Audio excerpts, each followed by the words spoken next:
həyat öncəsi qaydalar yoxdur, qorxu yoxdur. Sadəcə qulağımda ritmdə yansın, parlasın, biz xəttin o tayındayıq. Bu gece ağlımı itirəcəyəm. Şəhər yanırmış kimi rəqs edəcəyəm. Yuxu yoxdur, son yoxdur, biz dirik, vəhşiyik və özümüzü möhtəşəm hiss edirik. Bu gece ağlımı itirəcəyəm. Şəhər yanırmış kimi rəqs edəcəyəm. Yuxu yoxdur, son yoxdur, biz dirik, vəhşiyik və özümüzü möhtəşəm hiss edirik.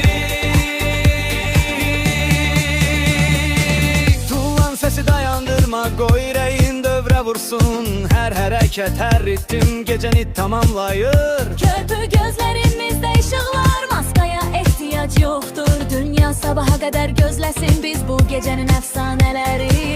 Bu gece